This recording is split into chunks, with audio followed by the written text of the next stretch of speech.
الترغیب و ترہیب کے اندر حضرت ابو ہریرہ رضی اللہ تعالیٰ عنہ سے روایت ہے، حضور اکرم صلی اللہ تعالیٰ علیہ وسلم نے فرمایا، اللہ تعالیٰ 3 بندوں کی دعا کو رد نہیں فرماتا، ضرور قبول فرماتا ہے۔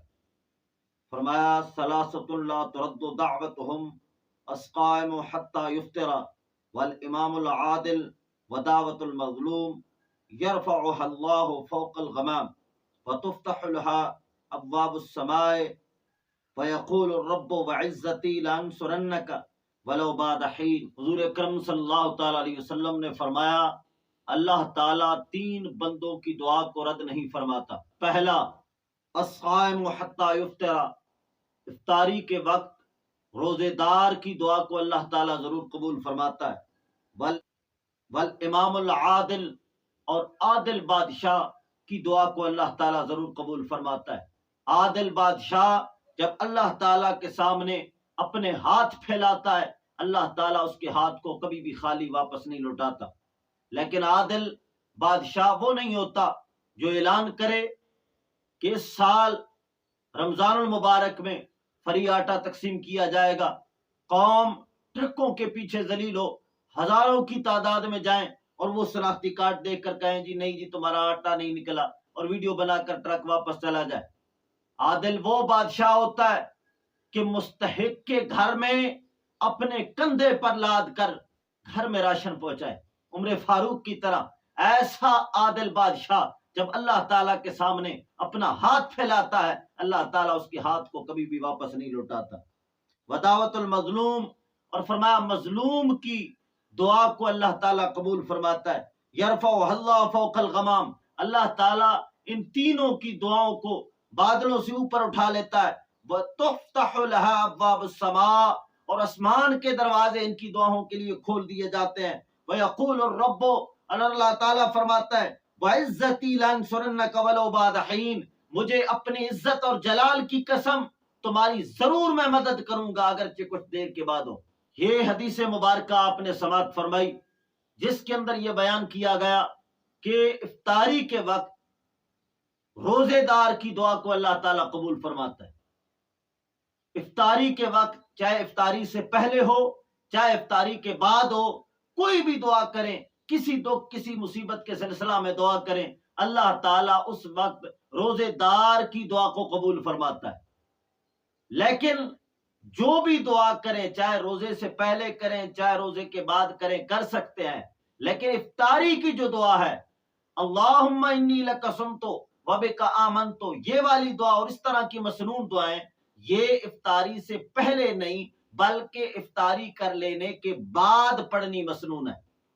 امام اہل سنت فاضل بریلوی رضی اللہ تعالیٰ عنہ نے فتاوی رضویہ شریف کی جلد نمبر 10 اور صفحہ نمبر 631 سے لے کر 655 تک یہ 25 صفحات کا ایک رسالہ لکھا، العروس المعطار فی زمن دعوت الافطار۔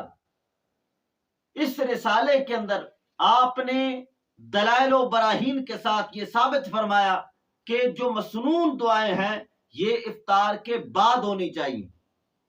صفحہ نمبر 634 پر فرماتے ہیں مقتضائے دلیل یہ ہے کہ یہ دعا روزہ افطار کر کے پڑھے، یعنی یہ والی مسنون جو دعائیں ہیں یہ افطار کر کے پڑھنی چاہیے، افطار کے بعد پڑھنا ان کو مسنون ہے۔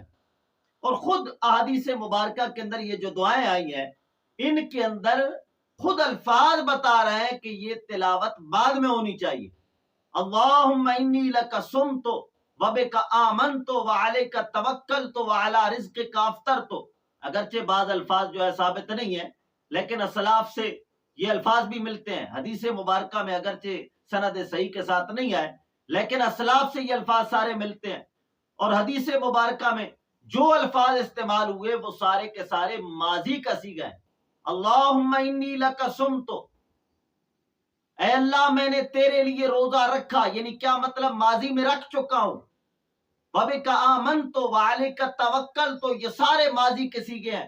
وعلی رزقک افطرت، اور تیرے رزق پر افطار کیا، یعنی ماضی کے صیغے ہیں، یہ الفاظ خود بتا رہے ہیں۔ اور دوسری حدیث مبارکہ میں ہے ذهب الظمأ حضور اکرم صلی اللہ تعالی علیہ وسلم افطاری کے بعد دعا فرماتے ذهب الظمأ، یا اللہ پیاس بجھ گئی، وابتلت العروق، اور رگیں تر ہو گئی، وثبت الاجر انشاءاللہ تعالی، اور اللہ تعالیٰ نے چاہا تو اجر قائم ہوگا۔